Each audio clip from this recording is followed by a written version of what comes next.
안녕하세요. 만나서 반갑습니다. 저번 시간에 이제 영가천도에 대한 부분을 좀 간단히 설명을 드렸죠. 그래서 우리가 영간이 귀신이니 있냐 없냐 우리가 이렇게 의심도 생길 거고 또 믿어야 되나 말아야 되나 여러 생각도 들겠지만 이게 사실 과학적으로 증명할 수는 없잖아요. 그렇죠? 근데 우리가 기도를 열심히 하고 또 수행하다 보면 이게 분명히 무시할 수 없다라는 걸 알게 돼요. 그래서 제가 19살에 이제 저도 참선하려고 출가했고 제가 강의하면서 여러 번 얘기했지만 저도 처음에는 지장경을 믿었다 안 믿었다. 처음에 딱 지장경 있는데 정말 이게 무슨 귀신 까먹는 소리 같더라고요. 귀신 씨나라 까먹는 소리라고 하죠.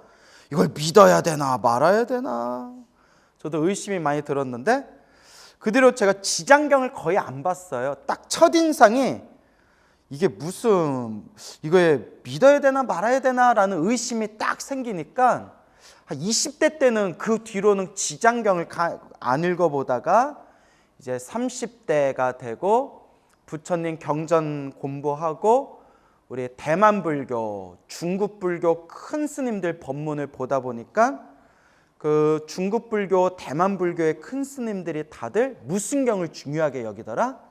지장경을 중요하게 여기시는 거예요. 그래서 뭐라고 하냐면 대승경전, 대승불교, 대승경전에 들어가는 첫 입문서다, 첫걸음이다.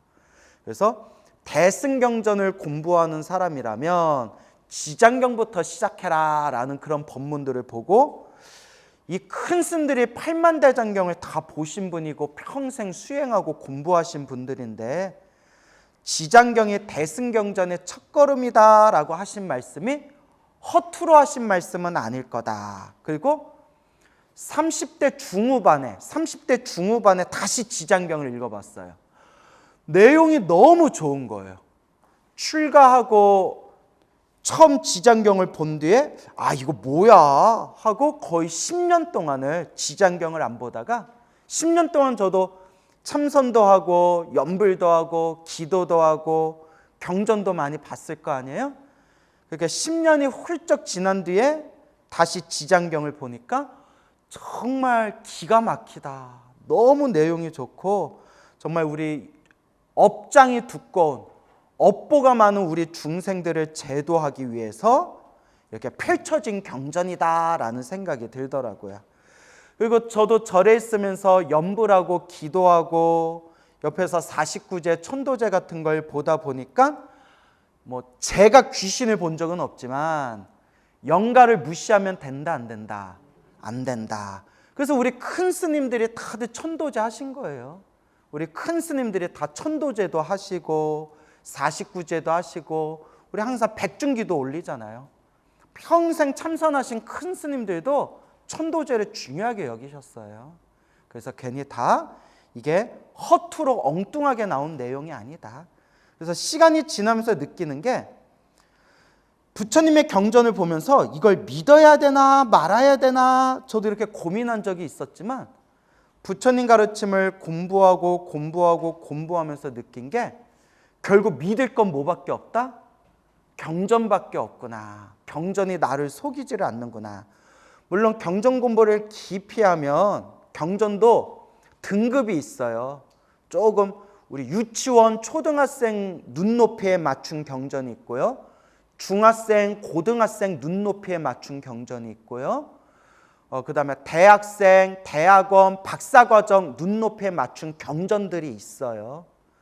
그렇게 중생들 눈높이에 맞춰서 경전의 등급이 있을 수는 있지만 그 모든 경전이 결국 다 하나하나 다 깊은 뜻을 담고 있고 결국 누구를 깨달음의 길로 이끌어주기 위한 지도다? 우리 중생들을 깨달음의 길로 이끌어주기 위한 지도이다 라는 걸 명심하셔야 됩니다. 알겠죠? 이 지장경은 의심할래 의심할 수 없는 게 불교 역사 이래로 수많은 기록과 자료에서 거의 1000년, 1500년에 그런 지장경에 대한 역사, 영험담을 포함해서 제 주변에서도 수많은 불자님들이 지금 이 순간에도 이 지장경을 독송하고 지장 기도를 하셔가지고 생생하게 갚이 받은 분들이 많아요. 그러니까 눈앞에서 생생하게 갚이 받으신 분들이 많아요. 그러니까 의심할 수가 있겠어요, 없겠어요? 없어요. 지금 이 순간에 이 지장경을 독송하고 지장 기도를 해서 갚이 받은 분들이 수없이 많은데 본인이 갚이 받고 본인이 체험했다는데 어떻게 의심할 수가 있겠어요? 그래서 제가 늘 드리는 이야기가 불교를 지식의 종교로만 받아들이지 말고 결국 뭐 해야 된다? 수행해야 된다. 직접 몸으로 닦아야 된다라는 걸 명심하셔야 됩니다. 알겠죠? 그래서 제가 저번에 이제 말씀을 드렸지만 우리 중생이 태어나는 걸 무슨 유라고 한다고 했죠? 생유. 죽는 것을 사유. 태어나서 죽을 때까지 살아가는 것을 본유. 죽은 뒤에 다음 생 몸을 받는 것을 중유. 중간 단계라고 해서 중유. 근데 그 중간 단계가 반드시 고정되어 있는 게 아니다라고 말씀드렸죠? 그래서 우리 사람도 빨리 죽는 사람도 있고 적당히 살다 죽는 사람도 있고 오래오래 살다 죽는 사람도 있잖아요. 그렇죠? 요 중유를 다른 말로 무슨 신? 중음신, 중음. 우리 한국 불교에서 뭐라 부른다고 했죠? 영가라고 부른다고 했죠? 요 중간 단계도 고정되어 있는 게 아니에요. 우리 사람도 빨리 죽는 사람, 뭐 적당히 살다 죽는 사람, 오래오래 사는 사람, 이렇게 고정된 수명이 정해져 있는 것이 아니라 사람마다 서로 살아가는 모습이 다 다르듯이 중간 단계도 7일 만에 몸을 받는 중음, 영가, 뭐 21일 만에 몸을 받는 영가, 49일 안에 몸을 받는 영가, 이렇게 중간 단계가 딱 고정되어 있는 게 아니라 중생업의 인연 따라서 그렇게 몸을 받는 그 일수, 그 몸을 받는 날일, 그 몸을 받는 그 횟수가 날이 고정되어 있는 게 아니에요. 아시겠죠? 근데 보통 며칠 안에는 몸을 받더라? 49일 안에는 보통 몸을 받더라라고 이제 불교에서는 이야기하고 있는 거예요. 근데 사실 이것도 우리 눈으로 본 건 아니니까 사실은 정확한지 아닌지는 몰라요. 그죠? 다만 뭐 요 경전이라든가 지장경에서도 49일 동안이란 표현이 나오잖아요. 그죠? 28일에 20페이지에 49일이 지나도록 이란 표현이 나오잖아요. 우리 저번에 다 읽어본 거죠. 근데 명심해야 되는 게 중생의 지은 업보 따라서 꼭 중간 단계를 거치는 게 아니라 여러 번 말씀드렸어요. 선업을 많이 지으면 바로 어디로 태어난다? 좋은 곳으로 태어나고, 악업을 많이 지으면 바로 어디로 태어난다? 악한 곳으로 태어난다는 거예요. 중간 단계 없이 죽어서 눈 깜빡 감았다 뜨니까 하늘세계 태어났거나 지옥세계 태어났거나 자기 업보 따라서 바로 간다는 거예요. 근데 업이 애매할 때는 중간 단계, 소위 우리가 염라대왕한테 심판받는다는 중간 단계를 거치게 되는데, 초창기 때 불교설학, 초창기 그 불교 경전에 그 저승의 왕이라는 표현이 나올 때 그 저승의 왕이 초창기 때는 몇 명이 있다라는 식으로 표현됐다? 한 명. 그래서 그때는 야마왕, 야마라고 불렀어요. 뭐라 불렀어요? 야마, 산스크리트 야마. 그러니까 우리가 죽으면 누구를 만나는 거예요? 야마를 만나는 거예요. 그러니까 야마를 만나면 내가 뭐 했다는 거예요? 죽었다는 거예요. 그래서 우리가 뭐가 돌아라고 표현해요? 야마돌아.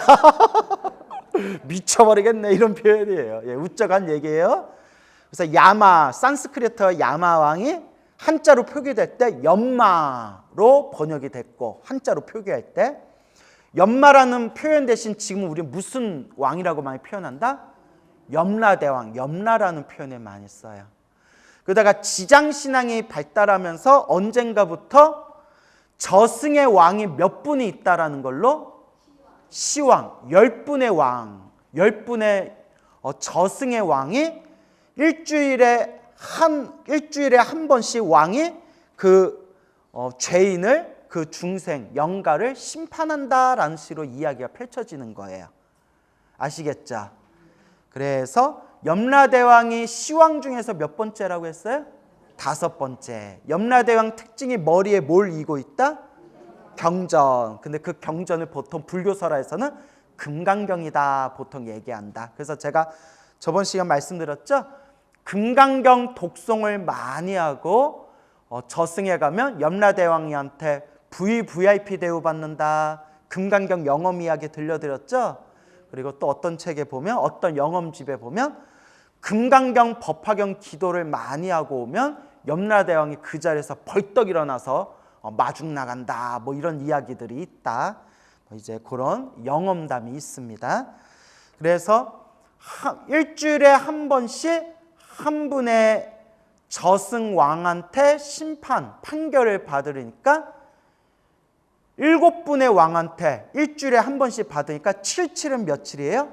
49일. 그래서 보통 49일 안에 판결을 받고 49일 안에도 판결을 받지 못하면 8번째 왕을 만난다고 했죠. 8번째 왕을 만나는 것은 죽은 뒤 며칠 후에? 100일 후에. 8번째 왕한테도 판결이 이제 끝나지가 않으면 9번째 왕을 만나는데 9번째 저승왕은 죽은 지 며칠 만에? 1년 만에. 그래서 이걸 1년 만에. 그 다음에 마지막 10번째 왕을 만나는 것은 죽은 뒤에 3년. 그렇게 판결을 끝까지 받지 못하면 이제 막 구천을 떠돈다느니 귀신이 돼서 떠든다느니 뭐 이런 전설이 있죠. 그래서 우리 요 북방불교에서는 다음 생 몸을 받지 못해서 귀신으로 떠돌아다닌다라는 표현을 쓰지만 저 남방불교의 불교의 가르침을 살펴보면 남방불교에서는 새로운 몸을 받지 못해서 떠도는 것이 아니라, 새로운 몸을 받지 못해서 떠도는 것이 아니라 이미 무슨 몸을 받았다? 이미 귀신 몸을 받은 상태다. 그러니까 몸을 못 받아서 귀신이 된 게 아니라 자기도 모르는 사이에 이미 귀신으로 태어난 거래요. 그렇게 귀신으로 태어난 걸 두 글자로 뭐라고 한다? 아귀라고 한다. 이렇게 이제 얘기 다 드렸어요. 그렇죠? 그래서 이렇게, 그래서 우리가 나와 인연 있는 영가분들을 위해서 이제 49제를 지내고 천도제를 지내는 것이다 라고 말씀을 드렸습니다. 그렇죠? 그래서 우리가 흔히 이런 얘기를 해요. 스님, 제가 돌아가신 부모님을 위해서 49제도 지내고 천도제도 지냈는데, 얘들아, 아버지를 위해서 49제 천도제를 다 지내드렸는데 우리가 아버지가 천도됐는지 천도 안 됐는지 모르잖아요. 그죠? 그러다 보면 언제까지 아버지 이름으로 천도제를 올려야 됩니까? 이미 천도가 되셨다면 또 천도제 올려봤자 의미가 없는 거 아닙니까? 라고 생각할 수 있죠. 근데 우리가 두 가지 입장에서 생각하면 돼요. 첫째, 돌아가신 분을 위해서, 나와 인연 있는 영가분들을 위해서 천도 공덕을 올려드리면 영가천도의 공덕에 7분 중에 6분이 누구한테 돌아온다? 나한테 돌아온다. 그러니까 영가들을 위해서, 영가들이 천도가 됐던 안 됐건 그냥 내가 영가들을 위해서 천도하는 것 자체가 누구한테 공덕이 더 많이 돌아온다? 나한테 공덕이 더 많이 돌아온다는 거예요. 그 다음에 두 번째가 뭐냐? 아버지 이름이 홍길동이에요. 내가 아버지 홍길동 이름으로 49제를 지내고 천도제도 지내드렸어요. 그럼 아버지가 이제 천도가 되셨어요. 좋은 곳으로 태어나셨어요. 근데 나는 아버지가 좋은 곳으로 태어났는지 안 태어났는지 모르니까 몇 년 후에 또 아버지를 위해서 또 정성껏 천도제를 지내드렸어요. 근데 아버지는 이미 천도가 됐잖아요. 그죠? 아버지 홍길동은 이미 천도가 됐는데 자손인 내가 아버지 홍길동 이름으로 또 천도제를 지냈어요. 그럼 그 공덕은 어떻게 될까요? 예? 허공으로 사라질까요? 예. 아버지 홍길동 이름으로 천도제를 지냈는데 아버지가 이미 천도된 상태라면 그 천도 공덕이 어디로 올라간다? 할아버지 댁로 올라가는 거예요. 아시겠죠? 그러니까 이름은 누구 이름으로 했지만 아버지 이름으로 천도제를 지냈지만 아버지가 이미 천도되셨다면 공덕이 그냥 소급이 되는 거예요. 위로. 누구한테 소급이 된다? 할아버지 댁로 소급이 되는 거예요. 이해 가십니까? 근데 할아버지도 천도가 됐어요. 그럼 누구 댁로 갈까요? 증조 할아버지. 근데 증조 할아버지도 천도가 됐어요. 그러면 예? 그 고조 할아버지 이렇게 올라가는 거예요. 그러니까 무슨 말인지 알죠? 윗대로 윗대. 그러니까 천도제의 공덕은 허투루 돌아가지 않는데요. 윗대로 올라간대요. 그러니까 이렇게 얘기하니까 누가 또 말귀 못 알아듣는 어느 신도분이 그럼 할머니는 천도 안 돼요? 이러시더라고요. 예? 아니 그 말이죠. 뭔 얘기인지 알죠? 아니 아버지 얘기하다 보니까 할아버지 한 거지. 할아버지만 천도되고 할머니는 천도가 안 된다 이 뜻이 아니잖아요. 그죠? 이렇게 강의하다 보면 힘들어요, 여러분. 말귀를 못 알아들으셔서. 그러니까 할아버지건 할머니건 윗대로 올라간다는 거예요. 알겠죠? 그래서 절대 허투루 지나가지 않는다. 이렇게 이해하시면 되겠습니다. 알겠습니까? 자, 그러면 여러분 여기서 이제 좀 복잡한 거 말씀드릴게요. 노트에다 한번 잘 적어보세요. 자, 북방불교라고 적어보세요. 북방불교. 이거 좀 많이 적어야 돼요, 여러분. 북방불교라고 적으셨어요? 옆에다 남방불교라고 적어보세요. 남방불교. 적으셨어요? 자, 여러분, 북방불교는 우리 인도의 가르침이 티베트, 중국, 한국, 일본으로 전해진 게 북방불교예요. 알겠죠? 어디로 전해진 거예요? 티베트, 중국, 한국, 일본으로 전해진 게 북방불교. 그러니까 인도를 기준으로 해서 이제 북쪽, 북방이에요. 자, 그러면 남방불교는 어디겠어요? 스리랑카, 미얀마, 태국.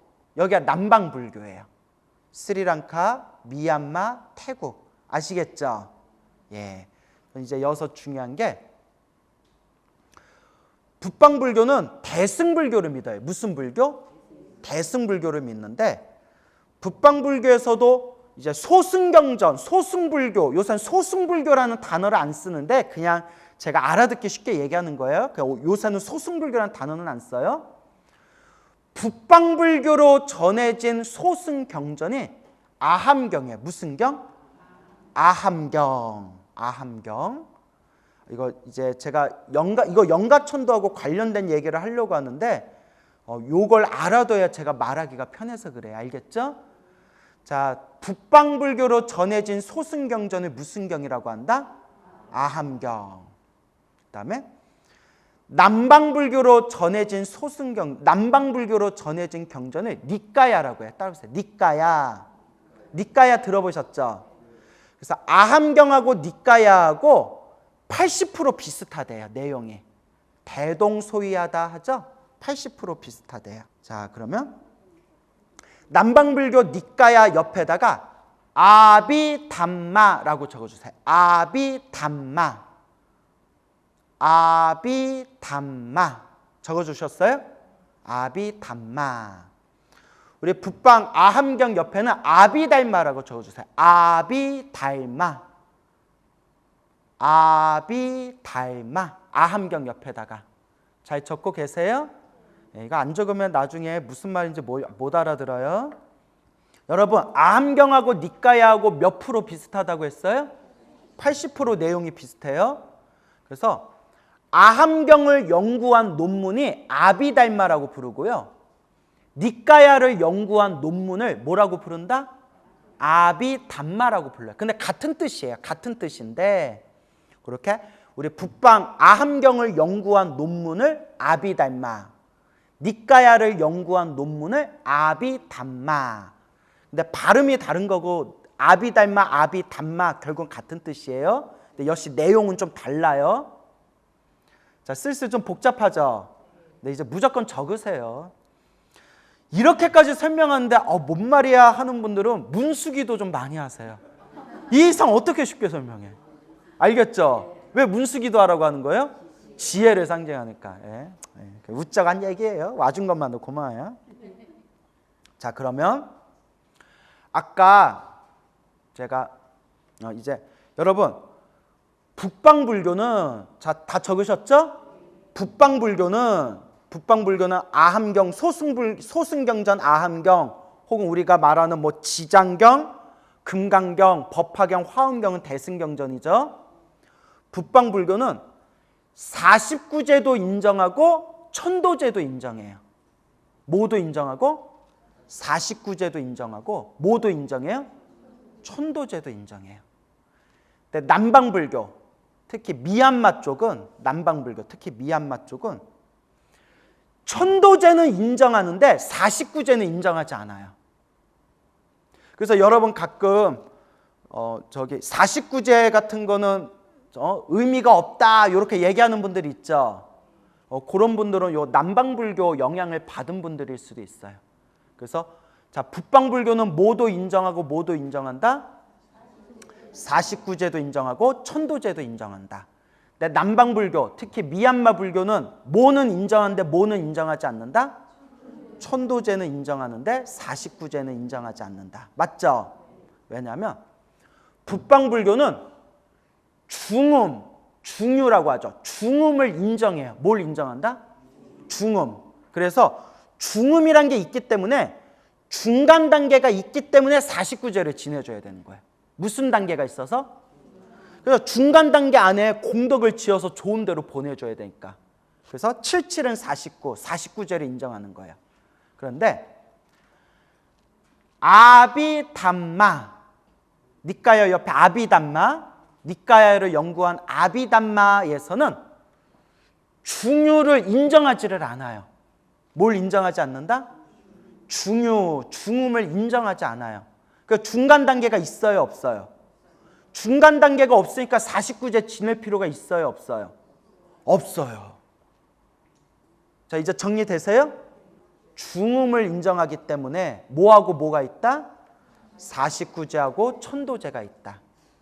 네, 남방불교, 특히 아비담마를 연구한 미얀마 불교에서는 중음을 인정한다, 인정하지 않는다? 인정하지 않는다.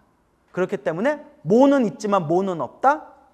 천도제는 있지만 49제는 없다. 그러니까 중음을 인정하지 않는 불교 종파에서는 죽으면 그냥 바로 다음 생 몸을 받는데요. 하늘로 가든 인간으로 태어나든 축생으로 태어나든 귀신으로 태어나든, 그러니까 아까 귀신으로 태어나서 떠돌든 지옥에 떨어지든 딱 숨 끊어지자마자 자기 업보 따라서 다음 생 몸을 받는데 중간 단계가 없대요. 그러니까 49제가 없는 거예요. 알겠죠? 여기서 이제 또 중요한 게 있어요. 대승불교에서는요, 천도제를 지낼 때 지옥, 악귀, 축생 다 천도시킬 수 있대요. 그러니까 내 부모님이 소나 돼지나 짐승으로 태어나도 천도제를 지내면 천도가 된다, 안 된다? 된다는 거예요. 그러니까 이제 이런 비유가, 이건 대승불교에서. 그리고 소승불교에서는요, 소승불교, 그리고 저 남방불교, 아까 말한 중음을 인정하지 않는 남방불교에서는 오직, 따라해보세요. 시악귀. 옆에다 꼭 적어주세요. 시악귀. 시악귀만 천도시킬 수 있대요. 천도제라도 누구만 천도시킬 수 있다? 시악귀. 여러분, 이런데 여러분들 이런 얘기 딴 데서 잘 못 들어요. 그죠? 책에 다 나온 내용이지만 신도들한테 이렇게까지는 얘기를 잘 안 해요. 시악귀가 뭐냐? 악귀도 종류가 많다, 적다? 많죠. 수많은 종류의 악귀들 중에서 보시를 안 해가지고 악귀가 되면 무슨 악귀라고 부른다? 시악귀. 무엇을 안 해서 악귀가 된 거예요?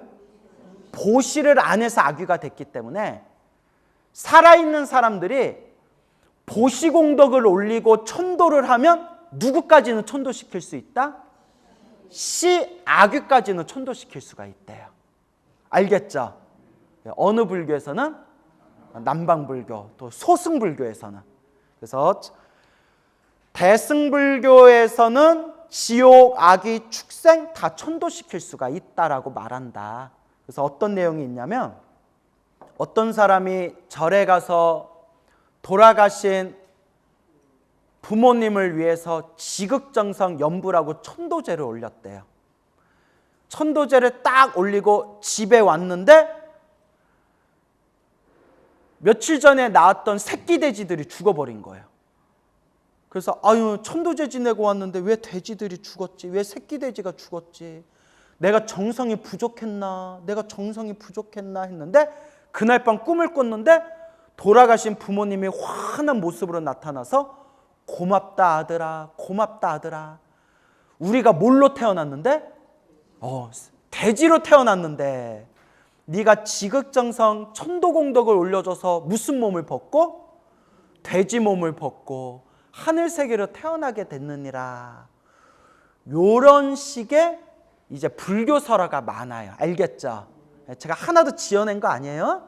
이런 식의 불교설화가 많고 우리 대승불교에서는 지옥, 아귀, 축생에 떨어진 중생들조차도 천도시킬 수 있다. 이거는 내 힘이 아니라 그 스님들 힘이 아니라 누구의 가피로? 그렇죠. 온전히 불보살님의 가피로 괴로움에 빠진 중생을 그렇게 이제 천도시킬 수 있다라고 하는데 이제 아까 말한 아함경 옆에 뭐라고 적으라고 했어요? 아함경 옆에 뭐라고 적으라고 했죠? 아비달마. 또 니까야 옆에 뭐라고 적으라고 했어요? 아비담마. 예서는 동등하게 천도로 해도 누구까지만 천도할 수 있다? 시아귀까지만 천도할 수 있다라고 이야기하고 있는 거예요. 알겠죠?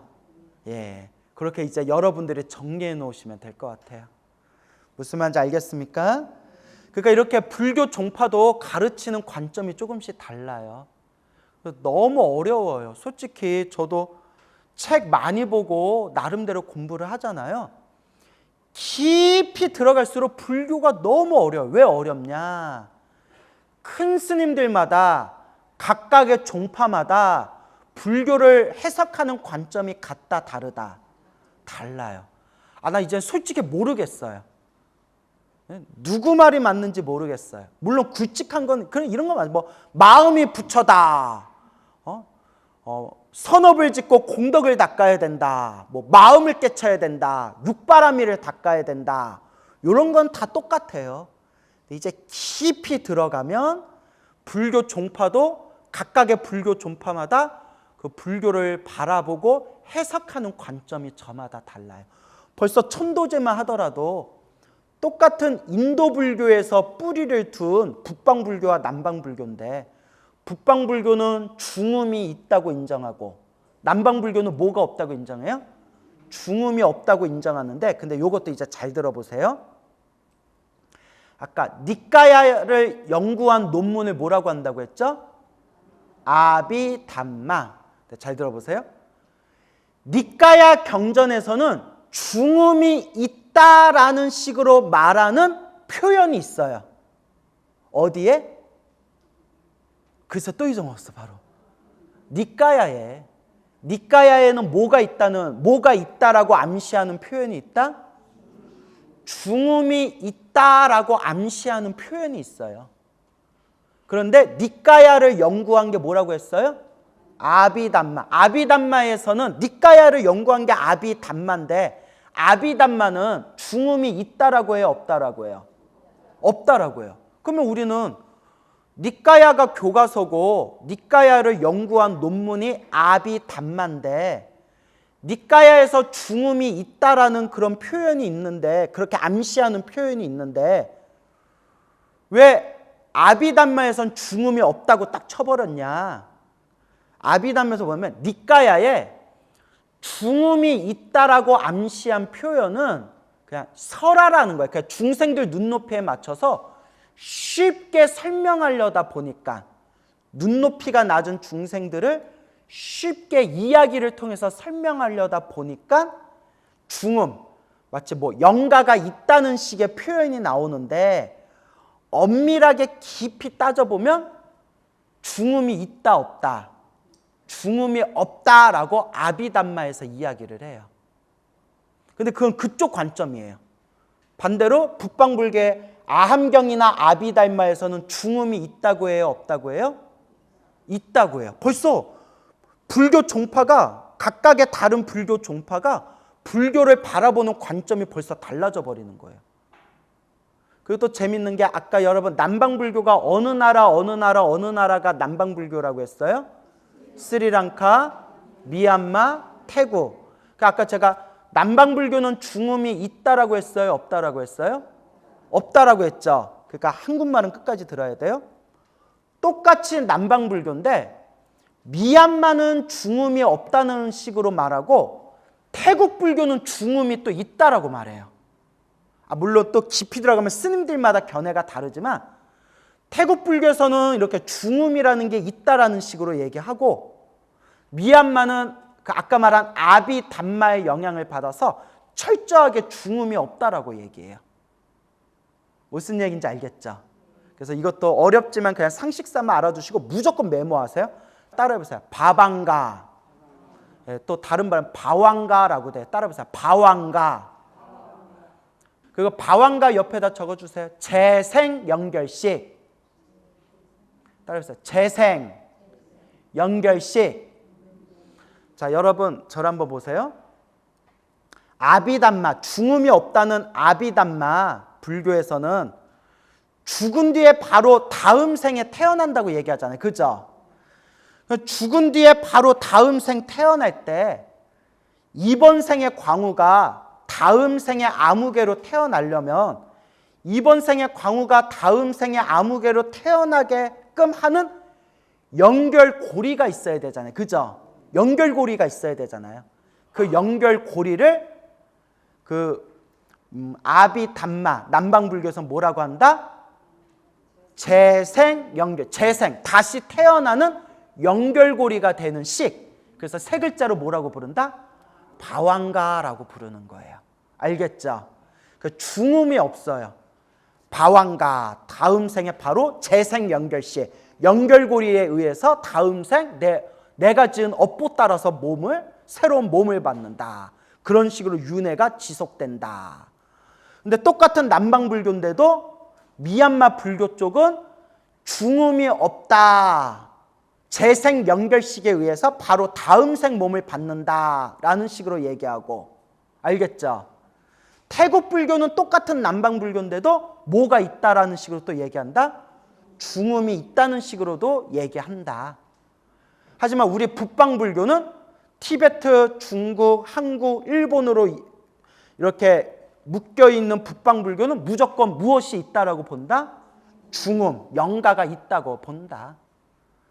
그리고 중요한 게 대승불교는 지옥악이 축생 다 천도시킬 수 있다. 그러니까 여러분 백중기도 할 때 우리 목련존자 어머니도 무간지옥에 떨어졌지만 지옥에서 천도시키잖아요. 그죠? 우리 보면 지장경에서도 바라문의 딸의 어머니 되는 분이 지옥에 떨어졌지만 지장경에서도 지옥 떨어진 어머니를 천도하잖아요. 그죠? 그 대승불교는 지옥악이 축생을 다 천도시킬 수 있어요. 내 힘이 아니라 누구 힘으로? 불보살님의 가피로. 그런데 저 아비담마, 중음이 없다. 저 소승불교에서는 누구까지만 천도할 수 있다? 시아귀까지만 천도할 수 있다라고 해요. 그러니까 내가 어느 불교의 종파를 믿냐에 따라서 바라보는 불교의 세계관이 달라지는 거예요. 그래서 저는 에라이 모르겠다. 이왕이면 누구까지 다 천도시키는, 지옥아기 축생 다 천도시키는 대승불교 콜! 이렇게 이제 가는 거예요. 무슨 말인지 알겠습니까? 그래요. 그러니까 이런 거 알아두면 좋잖아요. 그죠? 아, 불교가 이렇게 복잡하게 엮여 있구나. 근데 우리 한국 불교는 중국 불교의 영향을 받았고, 중국 불교는 인도 불교에서도 특히 대승경전, 대승불교의 영향을 받았기 때문에 또 우리 중국 불교, 대승불교의 뿌리가 강력한 우리 한국 불교 전통에서는 당연히 우리가 천도제를 올릴 때 누구까지 다 천도시킨다? 지옥악의 축생까지 다 천도시킨다. 그리고 지장경에서도 그렇게 이야기하고 있다. 부처님의 원력으로, 지장보살의 가피로, 불보살님의 힘으로 지옥에 떨어진 중생까지도 제도할 수가 있다. 이제 이렇게 법을 설하고 있는 것입니다. 아시겠죠? 자, 복잡하긴 한데 머릿속에 정리가 다 되셨어요? 이렇게까지 설명했는데도 뭔 말인지 모르면 묻지도 말고 따지지도 말고 무슨 기도 하셔라? 문수기도 하셔라. 알겠죠? 자, 그래서 이렇게 이제 영가천도라는 의미에서 봤을 때 영가천도도 중음을 인정하는 종파도 있고 인정하지 않는 종파도 있고 49제를 인정하는 종파도 있고 49제를 인정하지 않는 종파도 있고 천도제는 다 인정을 해요. 불교에서는 소승불교건 대승불교건 천도제는 인정을 하는데 단 지옥악의 축생을 다 천도시킨다는 대승불교의 관점이 있고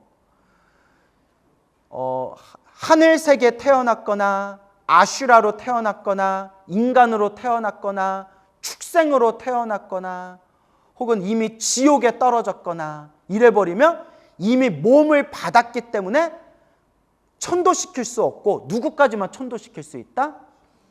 보시를 하지 않아서 아귀로 태어난, 보시를 하지 않아서 귀신으로 태어난 아귀까지만 천도할 수 있다라고 주장하는 종파도 있다.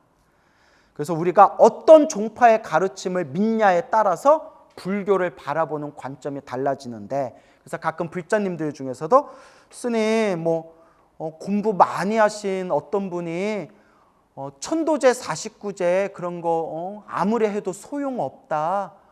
천도제를 해도 그 귀신, 아귀, 귀신까지만 천도할 수 있지 이미 몸을 받아버린 부모님이나 조상님들은 아무리 천도제 올려봤자 아무 의미 없다. 이런 얘기해서 헷갈려요 한다면 이제 여러분들 다 배우셨죠? 저분은 다른 불교 종파의 가르침에 입각해서 이야기하는 거고 우리처럼 우람분경, 목련경, 지장경 이런 대승불교 경전을 가르침을 따르는 우리 대승불교의 불자들은 49제가 효험이 있다 없다. 49제가 공덕이 있다. 천도제가 공덕이 있다 없다. 공덕이 있다. 그리고 천도를 할 때에도 지옥악의 축생 다 천도가 된다 안 된다? 다 된다. 이건 이제 우리 지장경을 근거로 삼고 있는 우리 대승불교 불자들의 또 관점이 되는 거예요. 결론은 저는 당연히 지장보살님을 믿고 지장경을 믿고 대승불교의 가르침을 믿죠. 당연히. 하지만 솔직히 말하면 난 정답을 안다 모른다. 모르죠. 솔직히 말하면 내가 성불하기 전까지는 몰라요. 내가 부처님이 돼서 꿰뚫어 보기 전까지는 몰라요. 모르는데 다만 제가 주변에 영엄 이야기 있잖아요. 영엄담, 가피 이야기, 지금까지 내려온 수많은 영엄록에서 보면 지장경의 말씀이 결코 틀린 것이 아니다라는 저는 개인적인 확신이 있어요. 하지만 굳이 이런 거 갖고 괜히 입 아프게 토론할 필요가 있을까요? 없을까요? 저도 사람들하고 토론도 많이 하고 말싸움도 많이 했는데 이제 저도 나이가 드니까 논쟁하기가 싫어요. 저도 이제 나이가 드니까 삶의 연륜이 생기니까 이제 어떤 마음이 드냐면 믿고 싶은 거 믿어라. 뭐 해라? 믿고 싶은 거 믿어라. 그게 정답이에요. 결국 자기 업의 인연대로 살아간다. 나는 정말 지장경 말씀이 너무 좋은데 20년 전에는 지장경을 읽으면 믿음이 안 갔어요. 그때는 아무리 지장경을 봐도 귀신 씨나라 까먹는 소리 같고 믿음이 안 갔어요. 근데 20년이 지난 지금 다시 지장경을 보면 어때요? 너무 훌륭하다. 너무 좋은 가르침이다. 자기 인연법대로 그 시기가 있어요. 뭐가 있어요? 시기가 있어요. 그래서 믿음도 그와 같아요. 믿음도 믿음은 너무나 주관적인 세계이기 때문에 믿어라 믿어라. 야 나는 믿는데 너는 왜 안 믿느냐. 여러분 교회 다니고 오 주여 하는 사람들은 저를 보면 얼마나 불쌍하고 황당하겠어요. 그죠 여러분? 그 사람들 입장에서 그 사람들 믿음의 입장에서는 저를 보면 우리들을 보면 우리 불교 신자들을 보면 얼마나 불쌍하고 황당하고 저것들 죽으면 유황불 속에서 평생 영원히 타 죽으면서 살 텐데 저 불쌍해서 어떡하나 이럴 거 아니에요. 저 사람들 믿음은. 근데 우리 입장에서는 또 어떻게 해요? 어리석다 어리석다 참으로 어리석구나. 근데 둘이 만나서 얘기하고 토론해봤자 답이 나와요 안 나와요? 안 나와요. 결국 믿음의 문제고 결국 믿는 것도 내 업대로 살더라고요. 믿는 것도 어떻게 산다? 내 업대로 살아간다. 사이비 종교 믿는 사람한테 아무리 그거 믿지 말아라 해도 많이 들어요 안 들어요? 그것도 자기 업이에요. 그래서 여러분 믿음조차도 내 업대로 믿고 내 업대로 사는데 종교도 내 업보대로 선택하는 거예요. 그러할진대 이번 생 사람으로 태어나 이 부처님 법을 만난 우리는 얼마나 소중한 존재고 행복한 존재입니까? 믿습니까 여러분? 예, 뭐 믿음이 약해 보이지만 와준 것만도 고맙다 생각하고요. 이렇게 소중한 부처님의 가르침을 마음에 잘 되새기시기 바랍니다. 알겠죠? 19페이지부터 한번 펼쳐볼까요? 한번 또 복습 삼아서 읽어볼게요. 그곳에는 무독이라는 귀왕이 있었는데 나오죠? 무독귀왕. 우리 저번 시간에 가르쳐 들었는데 한번 복습 삼아서 지장삼조. 예, 그래서 가운데 누가 계시고? 지장보살. 오른쪽 왼쪽에 그 동자승처럼 젊어 보이는 스님은 도명존자. 그리고 또 그 옆에 판관 포청천 같은 옷을 입고 계신 분은 무독귀왕. 기억나시죠? 그리고 또 복수 삼아서 관세음보살님도 옆에 동자승이 있는 거는 무슨 동자? 선제동자, 남순동자. 또 옆에 또 무슨 판관 옷을 입고 계신 또 점잖은 할아버지는 용왕, 동의 용왕, 뭐 남의 용왕이라고도 하고요. 용왕. 무독이라는 귀왕이 있었는데 귀왕이 머리를 조아려 성녀를 경건히 맞이하여 말하였느니라. 착한 보살이여 라고 돼 있죠. 자, 뭐라고 불렀어요? 보살이여. 자, 우리가 여자 신도를 보살이라고 하는 것은 어느 나라에서만 쓰는 표현이라고 했어요? 우리나라. 그것도 불과 몇십 년 전에. 그러니까 지장경에서 보살이여 바라문의 딸을 착한 보살이여 부른 게 여자 신도라서 보살이여 부른 게 아니에요. 이 바라문의 딸이 이미 태어나고 죽고 태어나고 죽으면서 무엇의 행을 닦고 계신 분이에요? 보살행을 닦고 있는 보살이란 뜻이에요. 이분이 바로 누구시다? 보살이에요. 보살. 그래서 제가 아직은 지장보살이 된 게 아니죠. 그렇죠? 아직은 지장보살이 된 게 아니고 이제 지장보살이 되어가는 과정에 있는 보살이라는 거예요. 알겠습니까? 착한 보살이여. 그러니까 이 바라문의 딸은 지금 무슨 행을 닦고 있는 분이시다? 보살행을 닦고 있는 성녀, 거룩할 성, 거룩한 여인이에요. 이미. 착한 보살이여. 어떠한 인연으로 이곳까지 오셨습니까? 그러니까 이미 보살의 경지에 있었기 때문에. 근데 제가 보살도 크게 몇 단계 보살이라고 했어요? 크게 10단계인데 더 크게 3단계라고 했잖아요. 예, 더 크게 하면. 그래서 무슨 보살 무슨 보살 무슨 보살? 예, 소보살, 그 다음에 중보살, 그 다음에 대보살. 기억나시죠? 기억 안 나시면 나 울어버릴 거예요. 이거 엄청 많이 설명했는데. 그래서 소보살, 중보살, 대보살. 지장보살이면 무슨 보살에 들어가겠어요?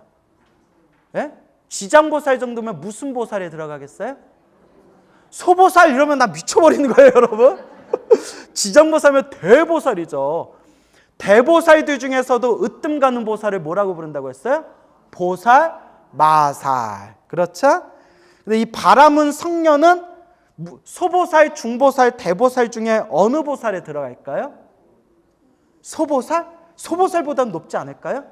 중보살? 왠지 대보살까지는 아닌 것 같고, 그죠?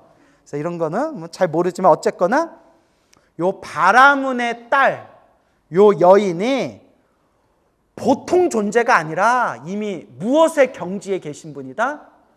이미 보살의 경지에 계신 분이니까 각화정, 자제왕, 열애, 연불하면서 하루 만에 어디에 땅 그냥 나타난 거예요? 지옥에 뿅 하고 이제 나타날 수가 있는 거예요.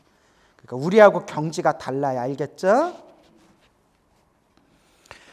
착한 보살이여 어떠한 인연으로 이곳까지 오셨습니까? 바라문의 딸이 귀양에게 물었느니라. 이곳은 어떤 곳입니까? 대처리산 서쪽에 있는 첫 번째 바다입니다. 대처리산 위에 뭐라고 적으라고 했어요? 네 글자로 구산팔해. 기억나시죠?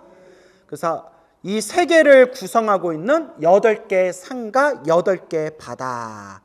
그러니까 우리 중생 눈에는 안 보이는 세 개예요. 그래서 가운데 산은 무슨 산? 수미산. 마지막 9번째, 마지막 가장 바깥에 둘러싸고 있는 산이 무슨 산? 처리산. 그리고 처리산 밑에는 지옥이 있다고 하더라. 이런 이제 이야기가 불교에 전해지고 있습니다. 대처리산 서쪽에 있는 첫 번째 바다입니다. 처리산 안에는 지옥이 있다고 들었는데 그것이 사실입니까? 참으로 지옥이 있습니다. 그러니까 여러분 지옥이 있어요 없어요? 있어요. 지장경이 있대잖아요. 여러분 광우 스님 말은 안 믿어도 되지만 누구 말씀은 믿어야 돼요? 지장경 말씀을 믿어야죠. 참으로 지옥이 있습니다. 그런데 세상에 살다 머리 깎은 스님조차도 천상도 없고 지옥도 없다. 죽으면 그냥 끝이다. 죽으면 아무것도 없다. 윤회도 없다 해버리면 어쩌자는 말입니까 여러분.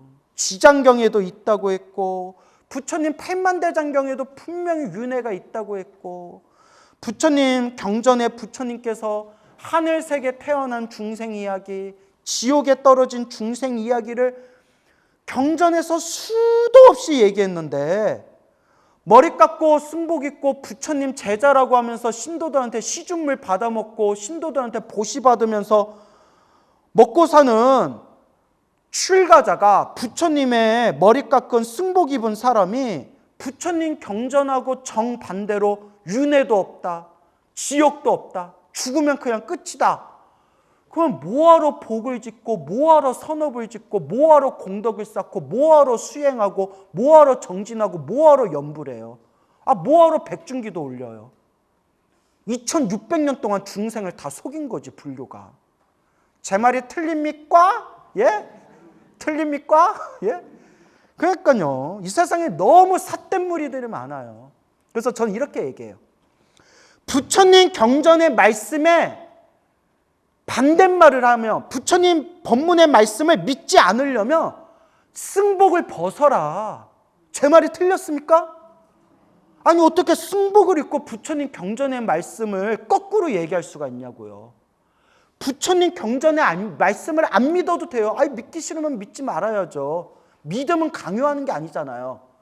그렇지만 적어도 부처님 경전의 말씀을 안 믿을 거면 인간적으로 무엇은 벗어라?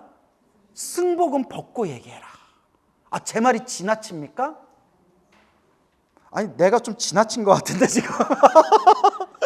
하도 신도들이 자꾸 질문을 해. 어디서 유튜브에서 엉뚱한 이야기 듣고 쓰는 윤회가 없다는데요, 죽으면 끝이라는데요, 자꾸 이런 얘기하니까 제가 그것도 한두 번 들어야지 자꾸 듣다 보니까 제가 좀 흥분했나 봐요. 아시겠죠? 그래서 제가 드리는 얘기가 보살님, 불자님, 전들 제 말인데 정답이겠습니까? 막말로 제가 뭐 깨달음을 얻었습니까? 제가 성불을 했습니까? 제가 뭐 신통력이 있어서 제가 지옥을 실제로 받겠습니까? 솔직히 나도 잘 모르겠습니다. 하지만 제 말도 믿지 말고 저 사람들 말도 믿지 말고 그냥 누구 말씀을 믿으면 됩니다? 부처님 말씀을 믿으면 됩니다. 아시겠죠? 그걸 이렇게 명심하시기 바랍니다. 옛날에 어느 노보살님이 계셨는데 노보살님이 그렇게 이제 일찍 남편을 잃었대요. 남편을 잃고 살아오는 삶이 그렇게 이제 힘들고 괴롭고 답답한 그런 삶을 살아가다가 참으로 팔자가 기구했대요. 그러다가 어느 날부턴가 자꾸 남편하고 돌아가신 어른들이 자꾸 꿈에 나타나더래요. 자꾸 돌아가신 남편이 꿈에 나타나고 자꾸 이제 예전에 죽었던 어른들이 자꾸 꿈에 나타나는데 아니 한두 번 나타나면 그러려니 하겠는데 계속 나타나더래요. 그렇게 불쌍한 표정을 지으면서 계속 나타나더래요. 그래서 이제 스님을 찾아가서 스님, 제가 꿈에서 자꾸 그렇게 죽은 남편과 죽은 어른들이 자꾸 꿈에 나타나는데 표정이 너무 불쌍합니다. 불쌍한 표정으로 그렇게 저를 바라보는데 매번 같은 꿈을 꿉니다. 그러니까 스님께서 다 지장경책을 하나 선물로 주시면서 기도하세요. 요 지장경 안에 답이 다 있습니다. 기도하세요라고 간곡하게 얘기하셨대요. 그래서 우리 뒷부분에 보면 나오지만 우리가 이제 요 지장경에도 죽은 사람이 죽은 영가가 꿈에 자꾸 나타나는 것은 천도시켜 달라는 뜻이다. 이렇게 지장경에 나오죠. 읽다 보면 나와요. 나중에 공부하게 될 거예요. 그 지장경 안에 그래서 저는 신도들이 막 영가천도에 대해서 질문하고 하면 지장경에 다 나온다고. 지장경을 10번 100번 읽어보라고. 어디에 다 나온다? 지장경에 다 나와요. 그래서 그 보살님이 지극정성 매일매일 지장경 틈틈이 지장경 독송하면서 지장보살님 우리 남편 좋은 데 가게 해주세요. 우리 돌아가신 어르신들 좋은 데 가게 해주세요. 지장보살님 하염없이 기도를 했는데 그게 몇 달을 했나 몇 년을 했나 어느 날 생생한 꿈을 꿨대요. 아주 그 아름다운 금수강산 아름다운 그 풍광이 싹 펼쳐졌는데 저기에 이렇게 이제 연못이 있었대요. 연못이 있는데 그 연못에 막 물고기들이 바글바글한데 연못에 이제 물이 말라가지고 연못에 물고기들이 막 헐떡헐떡거리면서 막 이렇게 막 괴로워하고 있더래요. 아 이거 어떡하나, 이거 연못에 물이 이거 말라서 어떡하나.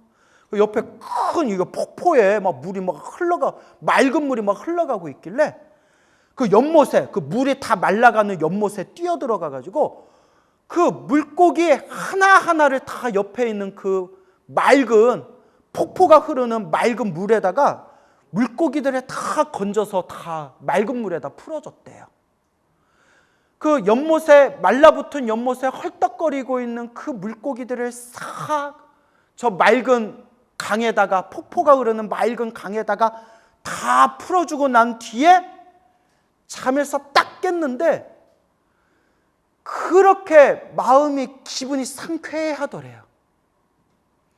그 꿈을 딱 꾸고 난 뒤에 한 번도 죽은 사람, 남편하고 돌아가신 죽은 그 어르신들이 꿈에 한 번도 안 나타났대요. 요 얘기를 아시는 스님한테 얘기했더니 스님이 무릎을 탁 치면서 영가천도 한번 제대로 하셨군요 이러더래요. 뭔 얘기인지 알겠죠? 예.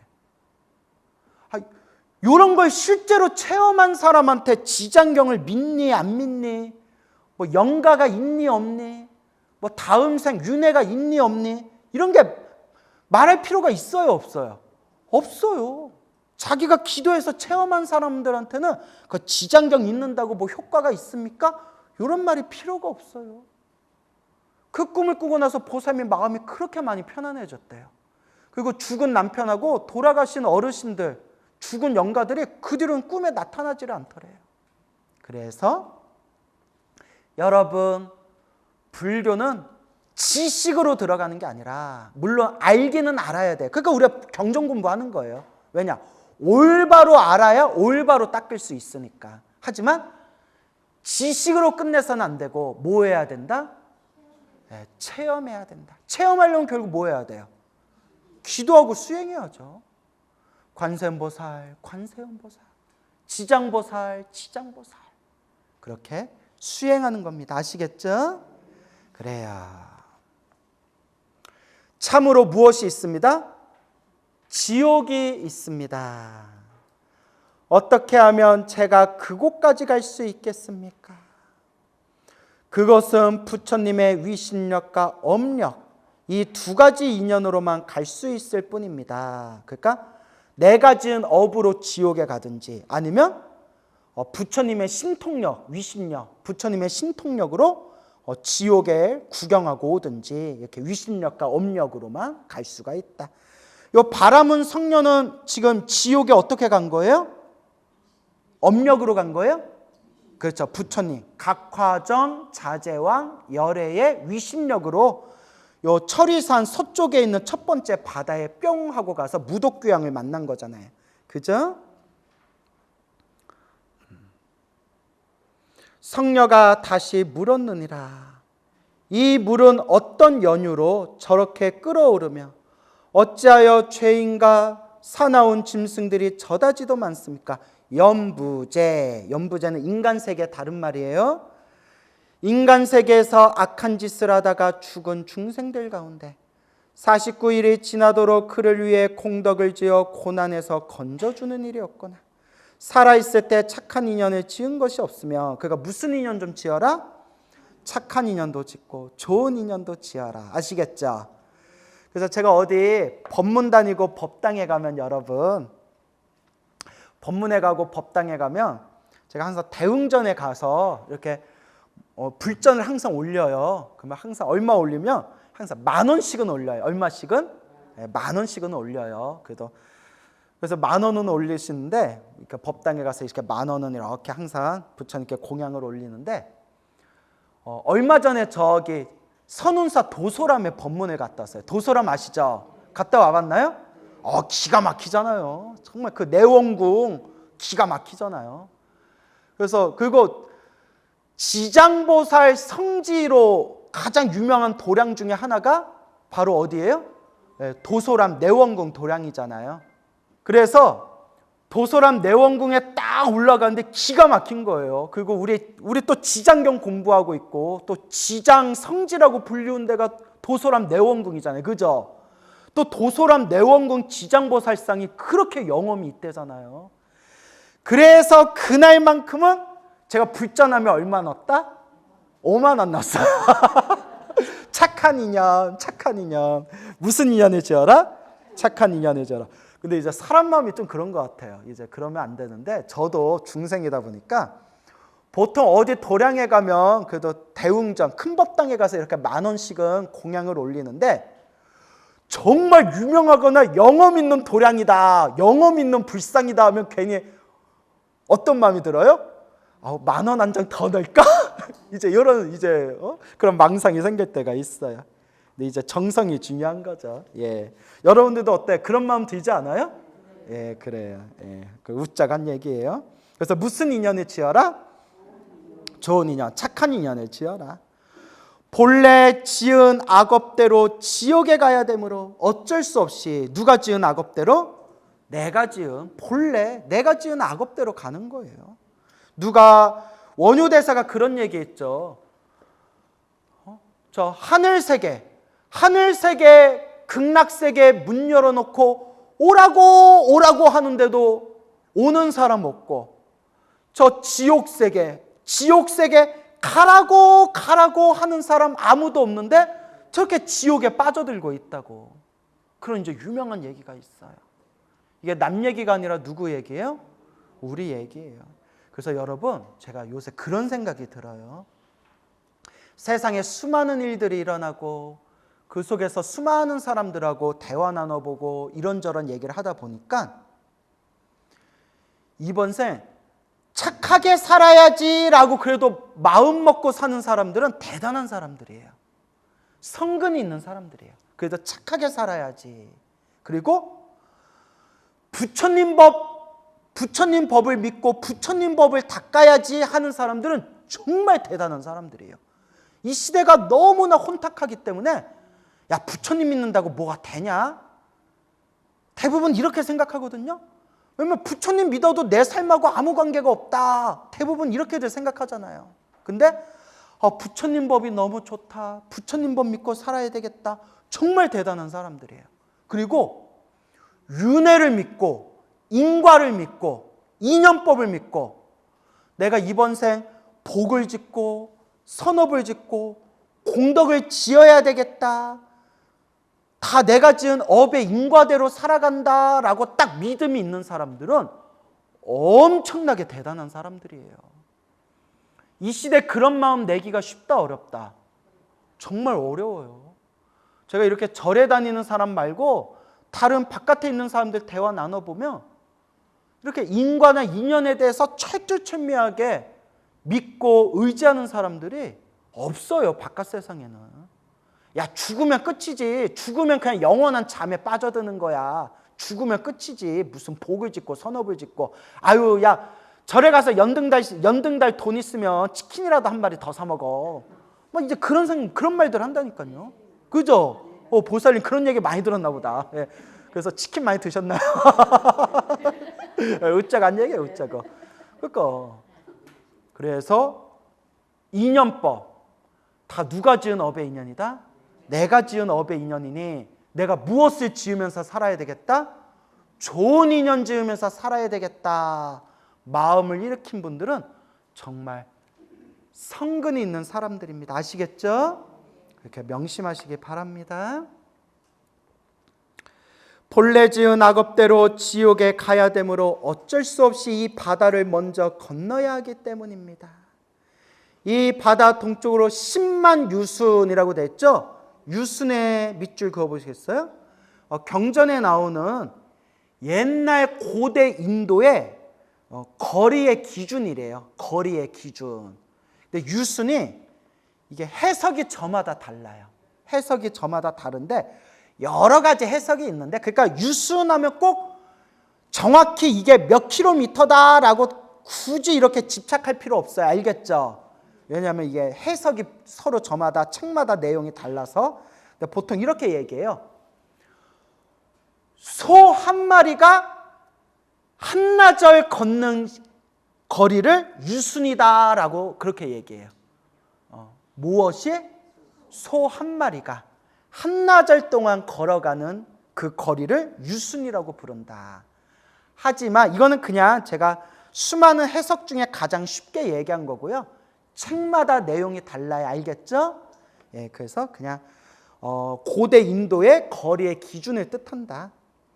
그래서 이 바다 동쪽으로 10만 유순 하면 뭐 정말 10만 유순이겠어요? 그냥 상징적인 표현이에요. 알겠죠? 이 바다의 동쪽으로 10만 유순을 지나면, 그렇게 10만 거리를 지나면 또한 바다가 있으니 그곳의 고통은 여기에 배가 되며 훨씬 더 괴롭다는 거죠. 그 바다 동쪽에 또 한 바다가 있으니 그곳의 고통은 다시 배가 됩니다. 라고 돼 있죠. 그러니까 잘 보세요. 바라문의 딸인 성녀가 딱 정신 차려 봤더니 어디에 와 있어요? 대처리상 서쪽에 있는 첫 번째 바다. 알겠죠? 책에 나온 대로 20페이지면 위에 나오죠? 대처리산 서쪽에 있는 첫 번째 바다. 그리고 21페이지로 넘어와서 지금 있는 이 바다에서 동쪽으로 10만 유순을 지나면 또 바다가 있는데 고통이 어떻다? 2배로 심하다. 그리고 거기에서 또 동쪽으로 또 한 바다가 있는데 그곳의 고통은 또 어떻다? 또 배가 심하다. 그러니까 지금 바다가 몇 개 나왔어요? 3개. 이제 알겠죠? 그래서 그 밑에 보세요. 이 세 바다에서의 고통은 몸과 말과 뜻으로 지은 악업 때문에, 따라해보세요. 몸, 말, 입이라고도 해도 돼요. 입. 그 다음에 생각, 뜻이라고도 해도 되고. 그래서 따라해보세요. 신구의 삼업. 그래서 우리가 참회기도 올릴 때 시작 없는 옛적부터 지금까지 살아오면서 알고 지었건 모르고 지었건 탐욕과 성냄과 어리석음에 물들어 몸과 말과 생각으로 지은 저의 악업을 참회합니다 라고 표현하는 거예요. 몸으로 지은 업, 입으로 지은 업, 생각으로 지은 업. 아시겠죠? 그래서 우리가 참 소멸해야 할 업장이 많아요. 그죠? 우리 중생들 살아오면서 몸으로 지은 죄업 얼마나 많고, 입으로 지은 죄업 얼마나 많고, 생각으로 지은 죄업 얼마나 많아요. 그래서 항상 우리가 염불하고 기도하고 절을 하고 독경하고 부처님을 의지하면서 무슨 소멸해야 된다? 업장 소멸. 이것을 꼭 명심하시기 바랍니다. 알겠죠? 이 세 바다에서의 고통은 몸과 말과 뜻으로 지은 악업 때문에 스스로 받게 되는 것입니다. 누가 받는 거다? 스스로 받게 되는 것이다. 아, 이게 업의 인연이에요. 내가 지은 업의 인연, 내가 스스로 받는구나. 그러니 누가 닦아야 된다? 내가 닦아야 된다. 그래서 이곳을 업의 바다, 밑줄 짝 업회라고 부릅니다. 업회, 업의 바다다. 업회. 자, 그러면 이제 이 바다, 업회라는 바다가 나왔고요. 이 업회도 지옥이 아니라는 거예요. 여기보다 더 괴로운 지옥이 또 따로 있다는 거예요. 그래서 지옥은 어디에 있습니까? 지금 무독귀양을 만난 이 성녀가 있는 곳은 지금 뭐예요? 무엇의 바다예요? 업의 바다, 업회고. 그럼 지옥은 어디에 있습니까? 저 새 바닷속이 바로 무엇입니다? 대지옥입니다. 요 업의 바다 밑에 지옥이 있습니다. 그 지옥의 수는 100천이나 되며 100천, 헤아릴 수 없이 많으며 각각 무엇이 있습니다? 각각 차별이 있습니다. 지옥마다 차별이 있대요. 그러니까 누가 지은 업보 따라서 그 지옥에 떨어지는 거예요? 자기가 지은 업보 따라서 그 지옥에 빠져들게 되는데, 그 지옥마다, 자기가 지은 업보로 떨어진 지옥마다 다 똑같은 지옥이 아니라 뭐가 있다고요?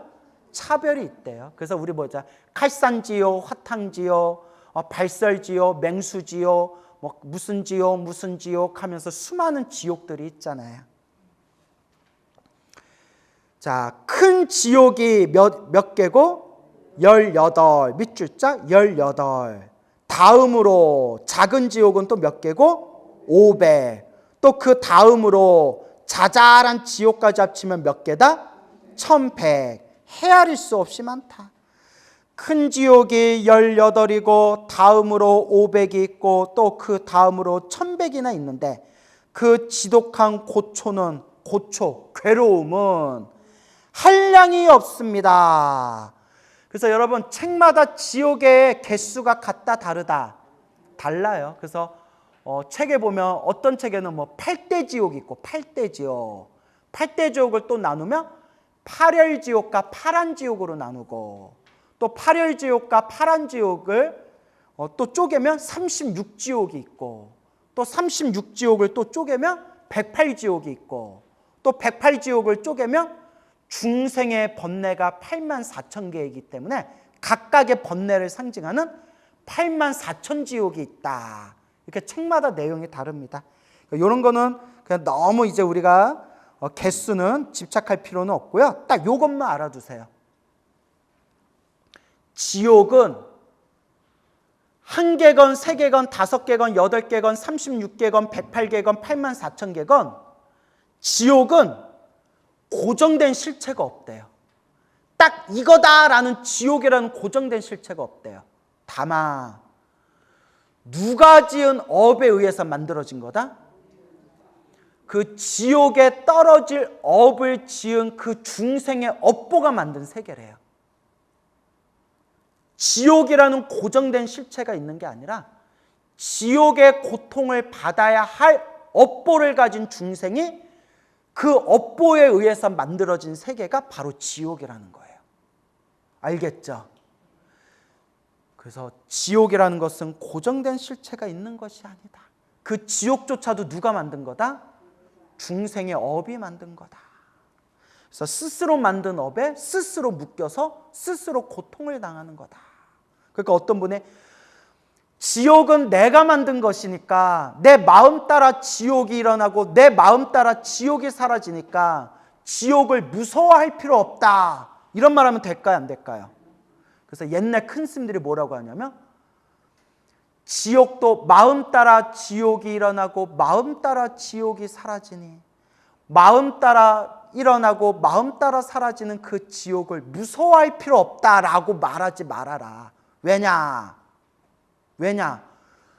눈알에 가시 하나만 박혀도 나 죽는다고 대굴대굴 구르는 게 중생인데 눈알에 가시가 박혔는데 눈알에 가시 박혀서 괴로워 죽겠는데 눈에 가시가 박힌 것도 내 마음 따라 일어나고 내 마음 따라 사라지는 것이니 괴로워할 필요 없다. 이런 말이 나와야 안 나와요?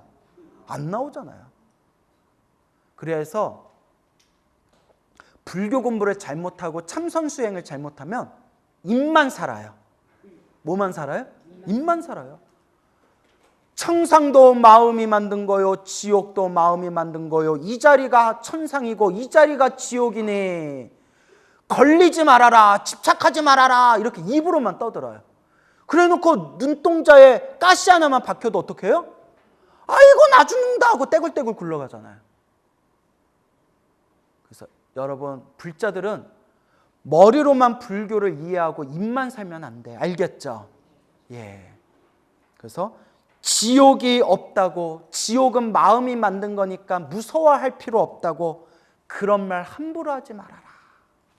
지옥의 그 고초, 그 괴로움은 한량이 없습니다. 알겠죠? 예. 그러니까 여러분 우리 지옥에 떨어지면 돼요, 안 돼요?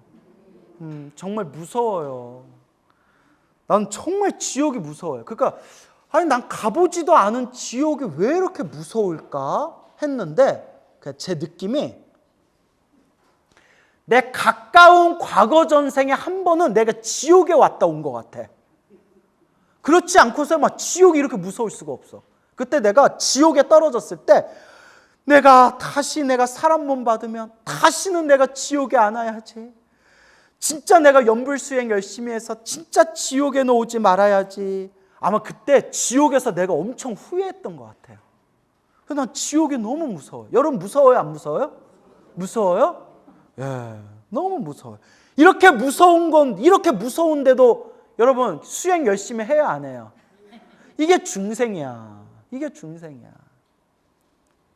그러니까 저도 단점이 연불해야지 하면서도 자꾸 책을 봐요. 책이 제일 재밌어.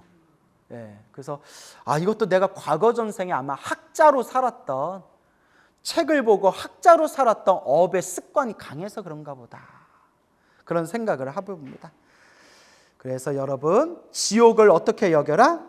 무섭게 여겨라. 명심하시기 바랍니다. 알겠죠? 자, 그 뒤에 한번 쭉 읽어볼게요.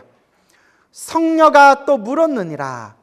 저의 어머니는 돌아가신 지가 얼마 되지 않았는데 혼신이 어느 곳에 가 있는지 알 수 없겠습니까? 혼신, 우리 한국 불교에서 뭐라고 부르겠어요? 영가. 이 영가가 어느 곳에 가 있는지 알 수 없겠습니까?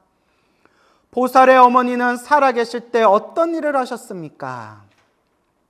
저의 어머니는 그릇된 소견으로 삼보를 비방하였고 불법승 삼보를 비방하였고, 여러분 불법승 삼보를 비방한, 부처님을 비방하고 부처님 법을 비방한 구업이 입으로 지은 업 중에서 제일 무섭대요.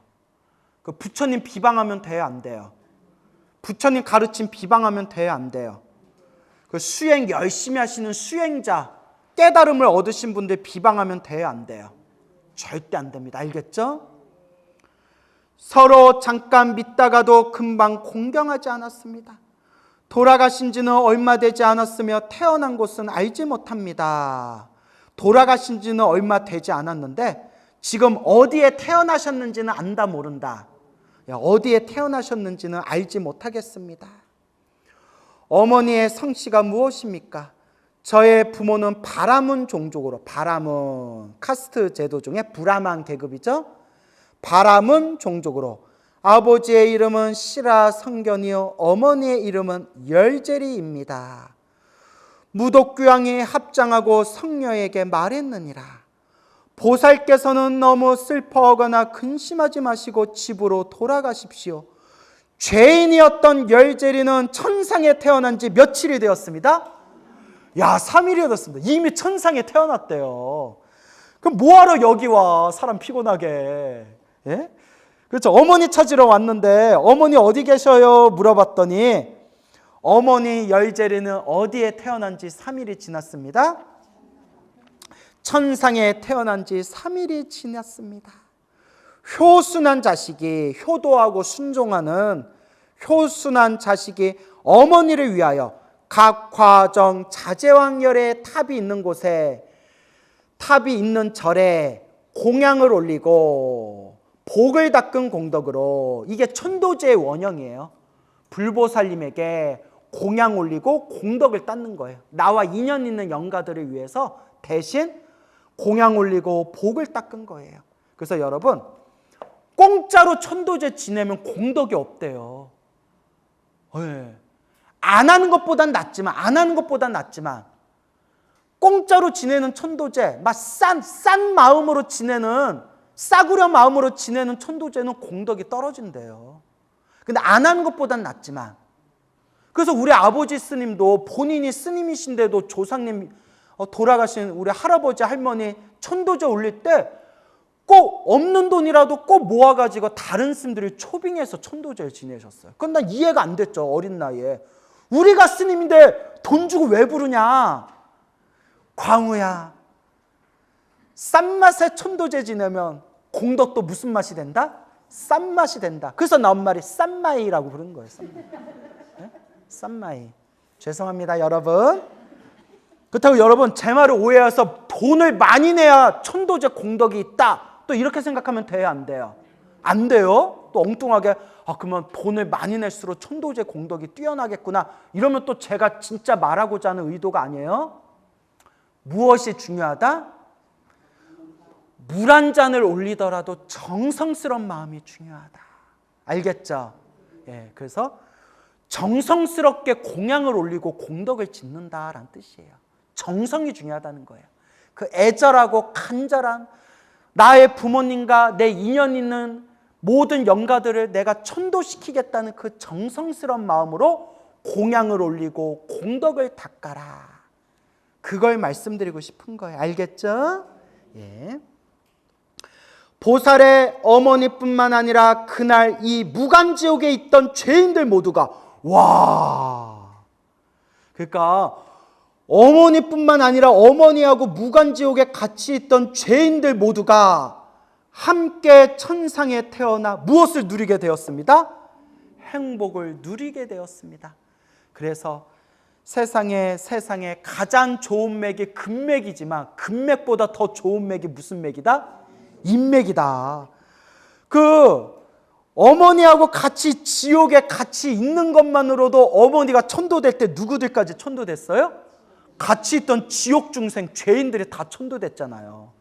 그래서 나온 말이 지옥에 떨어지더라도 무엇을 잘 타야 된다? 라인을 잘 타야 된다. 이렇게 정리해 올 수가 있습니다. 그래서 어머니뿐만 아니라 무간지옥에 같이 있었던 죄인들까지 다 천상에 태어나 행복을 누렸습니다. 스님, 어머니를 위해서 천도시켰는데 왜 같이 있는 죄인들까지 천도됩니까? 이것을 가리켜서 우리 불교에서 뭐라고 하느냐 따라서 무연잡이. 인연이 있거나 인연이 없거나 조건 없는, 연이 조건이라는 뜻이에요. 조건 없이 펼치는 대자대비. 따라서 무연잡이. 조건 없이 펼쳐지는 대자대비한 불보살님의 가피. 이것은 중생이 헤아릴 수 있다 없다. 중생이 헤아릴 수 없는 놀랍고도 신묘한 신비로운 불보살님의 조건 없는 자비의 가피, 무연자비가 되는 것이다. 무연자비를 명심하시기 바랍니다. 이 말을 마치고 무독귀양은 합장하며 물러갔느니라. 이렇게 어머니가 3일 전에 천도되셨습니다. 하늘색에 태어나셨습니다. 라고 무독귀양이 일러주면서 그렇게 이제 번쩍하고 이제 바라문의 딸이 눈을 뜨는 내용이 되겠습니다. 오늘 여기서 마치겠습니다.